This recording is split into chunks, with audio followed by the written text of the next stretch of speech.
कि आप जो है वो कोई फाइल बेचते हैं, वो फाइल के बाद उसकी पोजेशन होती है, फिर पोजेशन के बाद डेवलपमेंट स्टार्ट होती है, तो हर प्रोसेस में 2 3 4 साल लग रहे होते हैं। फिर वहाँ पे कोई प्रोजेक्ट लॉन्च होता है, उसको 4 5 साल लगते हैं। तो ये 15 से 20 साल का एक टेनोर होता है। तो उसमें क्या है कि जो लोग इस चीज को समझते हैं कि बेसिकली जो डेवलपमेंट है इट्स रिक्वायर्ड टाइम। पाकिस्तान में ये चीजें बड़ी लाइट ली जाती हैं, इसलिए लोग जो है वो इस चीज को बड़ा एक जो है ना वो स्कैम में कंसिडर होती है। अब अगर हम बात करते हैं दुबई की मार्केट की, तो यहाँ पे भी कम्युनिटी है, ऐसा नहीं कि यहाँ पे भी नहीं है। डमाकिल 1 है, डमाकिल 2 है, इमार की सोसाइटीज हैं, निखिल ने बनाई हुई है, शोभा जो है वो बना रहा है। अब ये क्या करते हैं, देखिए कम्युनिटी ये भी लॉन्च करते हैं, बट उसका ये मतलब नहीं है कि सारी कम्युनिटी। अब देखें, अगर फॉर एग्जांपल दमैक एक बड़ा डेवलपर है, उसकी एक कम्युनिटी है वो 55 मिलियन स्क्वायर फीट के ऊपर है।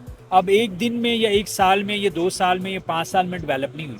देखें उसमें क्या है कि वो पूरा मास्टर प्लान लॉन्च करते हैं, उस मास्टर प्लान के अंदर वो एक प्रोजेक्ट जो है फिर उसको फाइनल लॉन्च करते हैं और उसकी डेडलाइन देते हैं 1 से 2 साल, 4 साल की, 5 साल की। लोग उस स्पेसिफिक प्रोजेक्ट में जो है वो इन्वेस्ट करते हैं। तो जब वो डिलीवर हो जाता है, उसके साइड बाय साइड जो है वो साथ साथ दूसरे छोटे छोटे जो प्रोजेक्ट्स हैं उसको लॉन्च कर रहे होते हैं और उसकी कंप्लीशन हो रही होती है। तो ये एक प्रोसेस होता है कि पहले साल आपने एक प्रोजेक्ट लॉन्च किया, सेकंड ईयर आपने दूसरा कर दिया, पहले वाला कंप्लीशन पे है। तो इस तरह से एक चेन चल रही होती है, तो डेवलपमेंट नजर आ रही होती है। और with in a 7 8 year 5 year जो है वो आपकी सोसाइटी में 90% 80% जो प्रोजेक्ट्स हैं वो कंप्लीट होते हैं। तो लोग जो है, अगर वो रेजिडेंशियल पर्पज है तो लोग रहना शुरू कर देते हैं, कमर्शियल पर्पज है तो लोग वहाँ पे अपना बिजनेस शॉप्स वो सारी कर रहे होते हैं, रिटेल शॉप। तो ये एक वो मॉडल होता है जिसमें जो है हमेशा सूटेबल रहता है कि आपकी जो सोसाइटी की डेवलपमेंट है वो स्टेप बाय स्टेप हो रही है। आपकी जो इन्वेस्टमेंट है जो आप रेजिडेंशियल में कर रहे हैं, एक प्रोजेक्ट में जो लॉन्च हुआ पहले साल वो दूसरे साल कंप्लीट हो रहा है, तीसरे साल हो रहा है, तो वो स्टेप बाय स्टेप हो रहा है।